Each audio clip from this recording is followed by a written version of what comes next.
दोस्तों, अगर आप हमारे चैनल हॉरिबल संडे से पहली बार जुड़े हैं तो आप हमारे चैनल को सब्सक्राइब कर लीजिए, जिससे आने वाली वीडियो आप तक सबसे पहले पहुंच सके।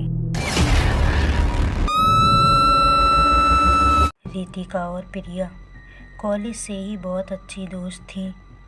दोनों की जॉब एक साथ ही एक प्राइवेट कंपनी में लग गई थी।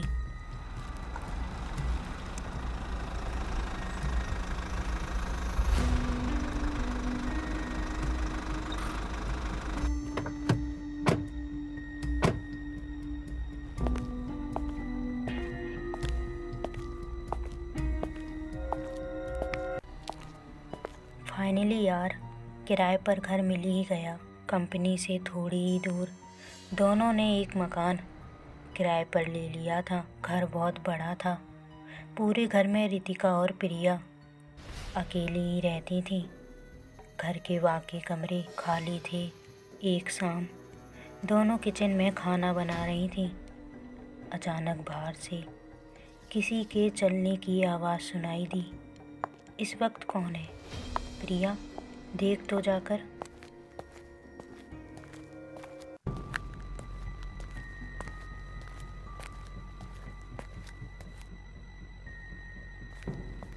बाहर तो कोई भी नहीं है। दोनों ने इस बात पर ज़्यादा ध्यान नहीं दिया और खाना खाकर सोने चली गई। अगले दिन रितिका को ऑफिस में ज़्यादा काम था, इसलिए प्रिया को अकेले ही घर आना पड़ा। उसने खाना खाया और सोने के लिए अपने कमरे में जा ही रही थी कि अचानक फिर से किसी के चलने की आवाज़ सुनाई दी।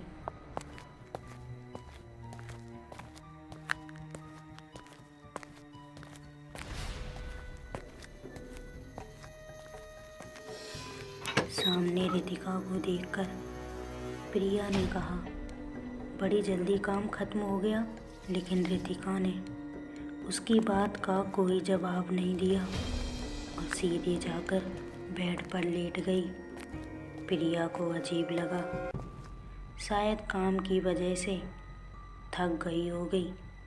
ये सोचकर प्रिया भी कमरे में जाकर सो गई। करीब रात के 11 बजे कोई ज़ोर ज़ोर से कमरे का दरवाज़ा पीट रहा था। प्रिया ने उठकर टाइम देखा तो रात के 11 बज रहे थे। इतनी रात को कौन हो सकता है, ये सोचती हुई प्रिया ने कमरे का दरवाज़ा खोला। बाहर का नज़ारा देखकर उसका शरीर सन्न रह गया। प्रिया, सो गई थी क्या? इतनी देर से दरवाज़ा खटखटा रही हूँ, तुम दरवाज़ा ही नहीं खोल रही थी। प्रिया रितिका की बातें सुने जा रही थी। उसका पूरा शरीर पसीने से तर-तर हो गया था। इस तरह प्रिया को डरा हुआ देखकर रितिका ने कहा, क्या हुआ प्रिया, इतनी डरी हुई क्यों? प्रिया ने उसे सारी बात बताई। प्रिया, तुम डरो मत, तुम्हारा वहम होगा। पूरा घर खाली है और घर में अकेली भी हो, इसलिए शायद डर गई होगी। और मैं तो अभी अभी तुम्हारे सामने ऑफिस से आ रही हूँ और मैंने तुमसे पहले ही कहा था कि आज मुझे ऑफिस में ज़्यादा काम है, इसलिए घर आने में देरी हो जाएगी। जब दोनों कमरे में पहुँचे तो कमरा एकदम खाली था। प्रिया को कुछ समझ नहीं आ रहा था कि आखिर कुछ देर पहले उसके साथ क्या हुआ था। थोड़ी ही देर में दोनों को नींद ने अपने आगोश में ले लिया। करीब आधी रात को अचानक किसी ने ज़ोर से दरवाज़ा बंद किया। इस आवाज़ से रितिका की आँख खुल गई। प्रिया को देखा तो प्रिया पहले से सोई हुई थी। रितिका ने कमरे में देखा तो कमरे का दरवाज़ा पहले से ही बंद था। ये कैसी आवाज़ थी?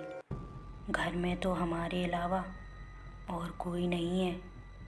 तभी अचानक किसी ने दरवाजे पर दस्तक दी और एक हंसी के साथ सब कुछ पहले के तरीके से खामोश हो गया। रितिका अब डर चुकी थी। उसने जल्दी से प्रिया को उठाया। क्या हुआ रितिका? प्रिया, तुम सच कह रही थी, यहाँ कुछ तो है। और अचानक फिर से किसी ने दरवाज़ा खटखटाया और एक हंसी के साथ सब खामोश हो गया। दोनों ने डरते हुए कमरे का दरवाज़ा खोला।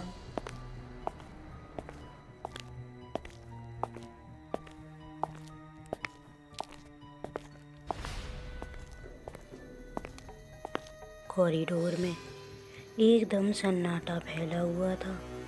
रितिका ने नीचे हॉल में देखा तो वहाँ भी सब कुछ शांत था। पल भर के लिए रितिका को ऐसा लगा कि दरवाजे के पास कोई खड़ा हो। तभी अचानक प्रिया की चीख सुनाई पड़ी। रितिका दौड़कर प्रिया के पास गई।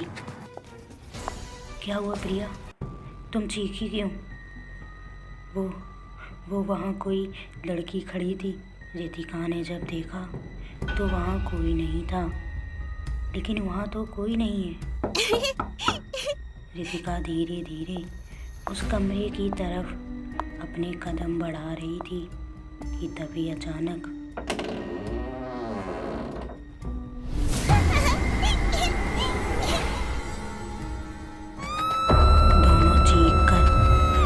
कमरे की तरफ भाग पड़ी और दरवाज़ा अंदर से बंद कर लिया। सुबह होते ही दोनों ने उस घर को खाली कर दिया।